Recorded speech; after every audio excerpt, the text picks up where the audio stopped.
ijambo ryiza aravuga ngo data wa twese wo mu ijuru arakora nanjye ndakora. Muri Yorodani yibiramo inshuro 7 avamo aho.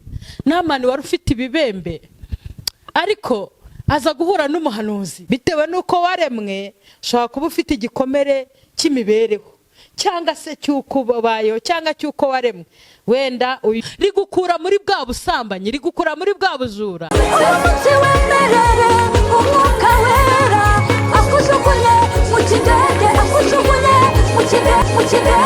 Haleluya, haleluya. Muraho neza, amahoro y'Imana bane namwe. Mwese ndabashuhuje, mumeze neza, muguwe neza. Abatameze neza ndagarutse hano kugira ngo mbabwire ngo nimukomere, nimuhumure. Yesu ari kumwe namwe. Humura, nta kigeragezo cyaba ku muntu atabasha kukihanganira. Abagize ibyago nimukomere, abarwaye nimuhumure muzakira, abashonje umva Uwiteka bazana ibyo kurya nimukomere. Uyu munsi niba uri kurira ejo uzabuseka. Ninjye musaba Imana M.FORTUNEE, ndagarutse ngo tuganire ijambo ry'Imana kuri icano yitwa M.FORTUNEE. Hari abantu mwese mujya mudukurikirana turabashimiye. Abakoze subscribe mwese kugira ngo mujye mukurikirana ikintu cyose gikorerwa kuri icano turabashimiye. Namwe abagiye gufungura mukemera gukora subscribe kugira ngo tujye dukomezanya, Imana ibaha umugisha. Munyemerere rero mbibwire bafunguye hano kuri urubuga bwa mbere, nitwa musaba Imana M.FORTUNEE, ndakijijwe, ndagarutse ngo tuganire ijambo ry'Imana. Tubaze iminsi tubashyiriraho indirimbo ngo mufashwe, abababaye bishime, abishimye dufatanye guhimbaza Imana. Nta kindi tuzakora mu ijuru usibye guhimbaza. Rero turaje ngo tuvuge Imana. Munyemerere dusenge. Nyagasani Imana yacu urahambaye, uri hejuru y'amajuru, uri Imana ikomeye, uri Imana isumba ibigirwamana byose. Izina ryawe rihabwa icyubahiro, ijambo ryawe riraturuta, niryo ryaremye isi ndetse natwe twaremwe naryo. Ariko waduhaye umwanya, uratwemerera, utwogesha amaraso y'umwana wawe, uratubwira ngo mbahaye ijambo, nimuvuge mugende mu mahanga yose, mubwire abaremwe bose ubutumwa bwiza. Natwe Mwami Imana turaje kugira ngo tubi bikoresho uvugire muri twe, kugira ngo Mwami abumva ijambo ryawe bafashwe. Duhagaritse ikintu cyose cyarogoye ubutumwa bwiza, duhagaritse imbaraga z'umwijima zagota umuntu wese zikamubuza kumva no kumvira. Dushoboze gusobanukirwa ibyanditswe. Urakoze kubikoze mu izina rya Yesu, amen. Haleluya, haleluya. Nzanye ijambo ryiza, ijambo rifite intego ngo Imana igufitiye akondo ko kugusiga ku maso ngo nawe urebe. Imana igufitiye akondo, akondo Yesu yasize ku maso y'umuntu wari uhumye, nawe iragafite. Haleluya, ifite akondo. Nigeze kuganira n'umuntu yari afite igikomere bitewe nuko yaremwe, bitewe nuko yari ameze. Kabandi ahari hari abantu Imana irema, bamwe wenda ikarebarema itananiwe, abandi kabarema wenda ngo ikibyuka, sinzi uko abantu babyumva. Bitewe nuko waremwe ushobora kuba ufite igikomere cy'imibereho cyangwa se cy'uko babayeho cyangwa cy'uko waremwe. Wenda uyu tugiye gusoma muri Yohana igice cya 9, we yari yavukanye ubu bumuga bwo kutareba. Rero wowe ushobora kuba wenda ufite ubwo kutagenda cyangwa se amaboko, cyangwa se buri wese afite akantu Imana yagiye imurema ikagira uko imugenza, cyangwa wewe ntako ufite. Ariko ukuri kose, yaba ari ibijyanye n'umubiri, yaba n'ibijyanye n'umwuka, Imana ifite akondo yagusiga ukongera ugasa neza, ukongera ukamera neza. Mbese urabyizeye? Rero nasomye iyi nkuru numvira anejeje cyane, aho Yesu yari arimo yigisha agenda, hanyuma ahura n'umuntu wari impumyi. Yohana igice cya 9 duhasome imirongo mike cyane. Umurongo wa mbere ngo akigenda abona umuntu wavutse ari impumyi. Abigishwa baramubaza bati, mwigisha, ninde wakoze icyaha, n'uyu cyangwa n'ababyeyi be ko yavutse ari impumyi?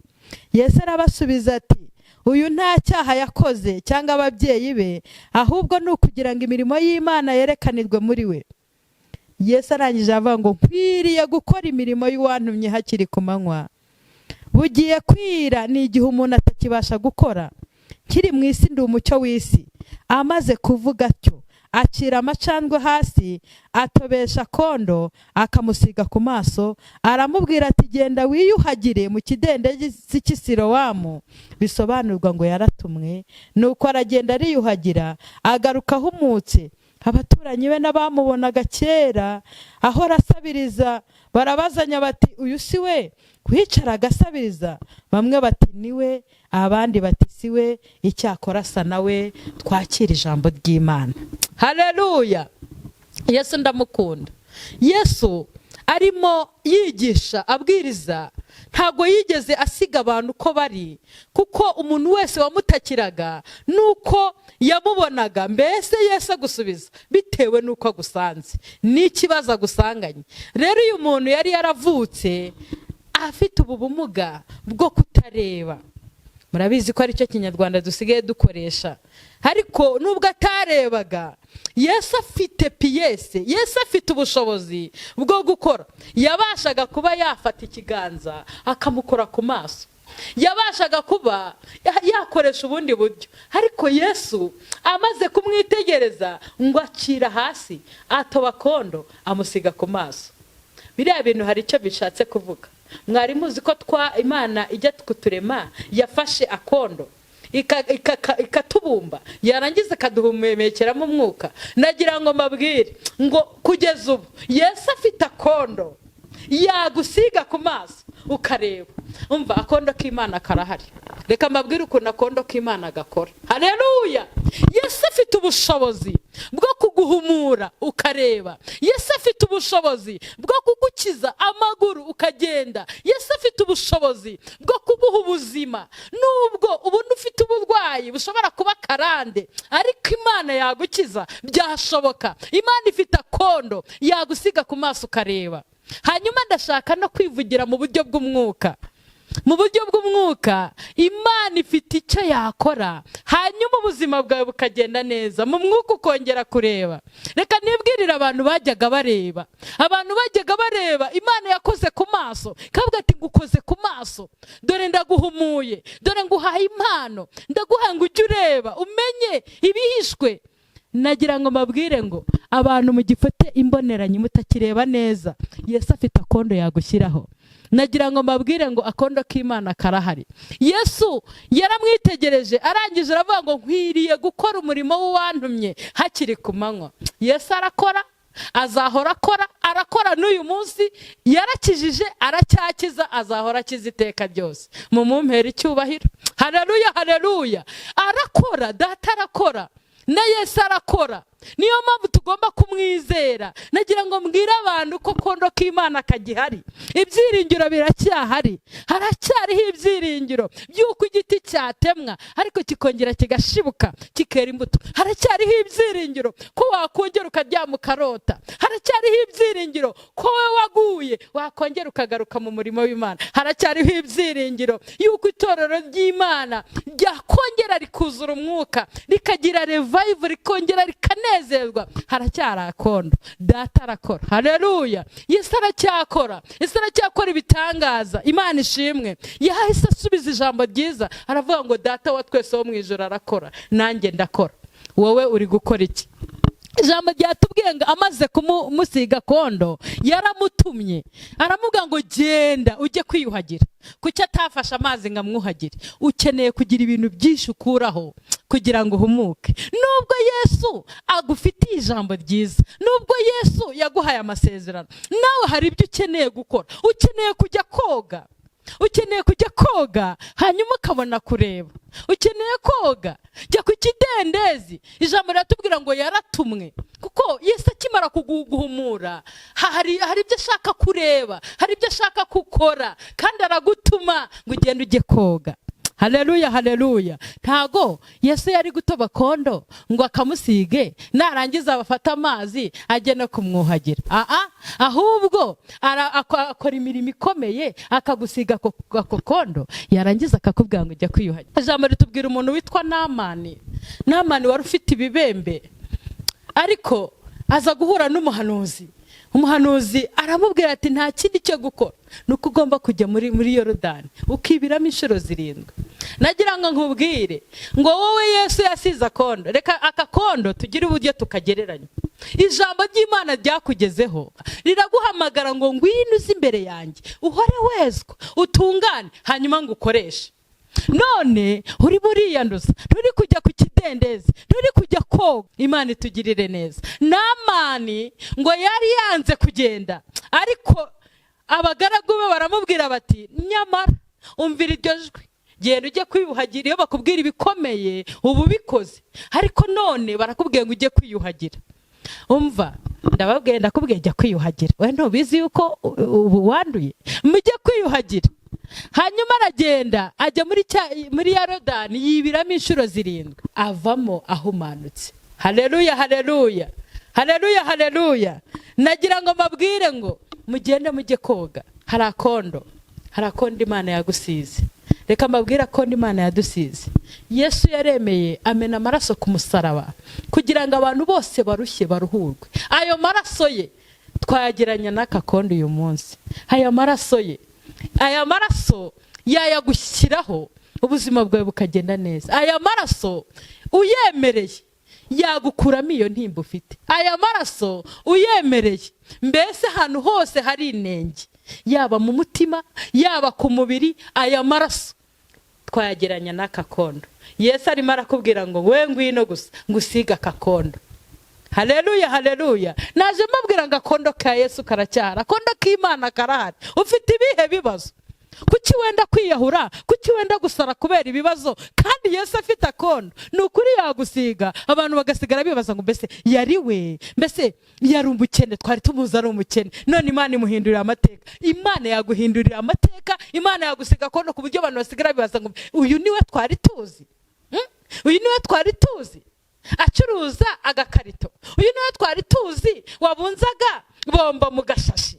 Uyu niwe twari tuzi mbese ubuzima bwanze, mbese abantu bakakwibazaho. Yesu akugereho, agusiga kondo. Haleluya, haleluya. Agusiga kondo, akondo ke karahari. Nababwiye ngo amaraso ye atugeraho akatweza, agakemura ibibazo dufite. Mureke tumwemerere, twemere kadutuma kwiyuhagira. Haleluya, haleluya. Muranyumva? Imana ishimwe. Ijambo rero yatubwira ngo Yesu arakora.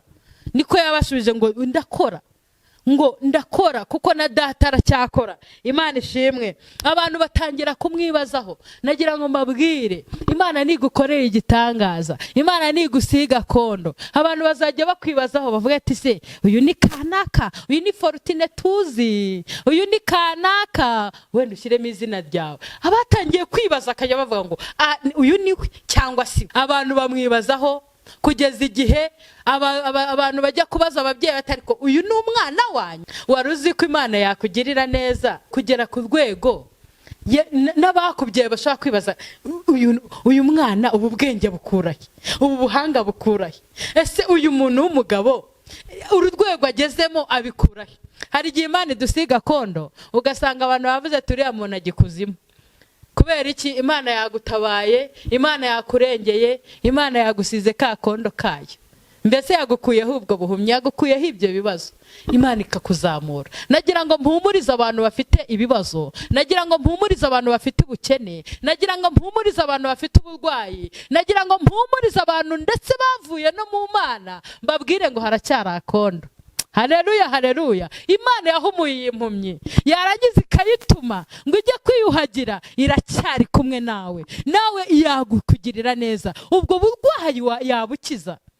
Ngo urwaye ngo diabete, ngo urwaye ngo kanseri, Imana nta PS itabona yagusimbuza. None se yatanze ubwenge kugeza ku rwego bafata ubwonko bakabubaga bakongera bagasubizamo, kugeza ku rwego bajya mu nda bagakuramo amara bakayasobanura. Ubwo buhanga bw'Imana Imana yatanze, iyo Mana iri hejuru y'abo bahanga, kuki utizeye ko ifite ubushobozi bwo kugukiza? Nagira ngo mbabwire ngo twizere iyi Imana, twizere uyu mwana w'Imana. Haleluya, haleluya. Abafite nimba, abafite ibibazo, abafite intambara, abafite ubuhumyi, abafite ubumuga butandukanye, nimuhumure. Hari PS, hari akondo. Haleluya, haleluya. Ndumva nje muri uwo mwuka wo kukubwira ngo Imana yongere gusiga akondo.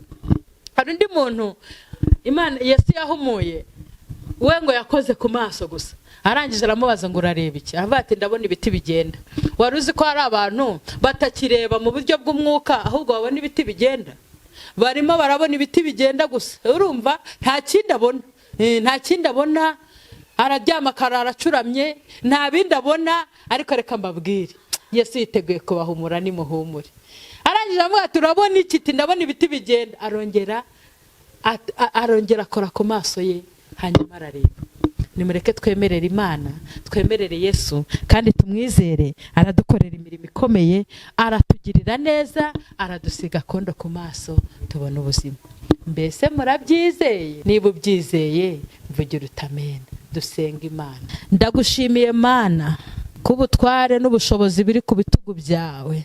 Ndagushimiye ko umuntu wese ukwizera atazapfa. Ndagushimira ko ujya uduha ubuzima. Turi muri iyi si ujya uturengera. Uko watabaye uyu muntu wari ufite ubu bumuga, Mwami Imana, bwo kutareba, ukamusiga kondo, ukamutuma kwiyuhagira, akiyuhagira agahumuka, kugeza ku rwego abantu bose bamutangarira bakanamuyoberwa, kandi yari amaze igihe kinini asabiriza.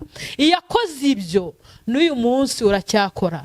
Wagirira neza abantu bafite ibibazo, wakora ku maso abantu tukongera tukareba, wakongera ukatugirira neza, wakiza izi ndwara z'akarande, watutabara Mana. Umuntu wese wizereye muri iri jambo, ijambo rya nimugireho ubushobozi. Amaraso ya Yesu Kristo namuhumure. Amaraso ya Yesu Kristo natuma agenda. Amaraso ya Yesu Kristo natume tubasha kuvuga batabasha kuvuga. Amaraso ya Yesu Kristo nakiza indwara zitubayeho karande. Amaraso ya Yesu Kristo nakiza agahinda n'intimba ziri mu mitima ya benshi. Iri jambo nirigira ubushobozi, iri jambo nirituryizereremo, kandi umuntu uryizereyemo turumva dufite ibyiringiro by'uko azatanga ubuhamya yuko yahuye na Kristo, akamusiga kondo kandi akamukiza. Turagushimiye kudasuga umuntu uko ari. Turagushimiye kuko wakoraga kera n'uyu munsi ugikora. Izina ryawe rihimbazwe. Ngaho umugisha umuntu wese wakurikiranye iki cyigisho,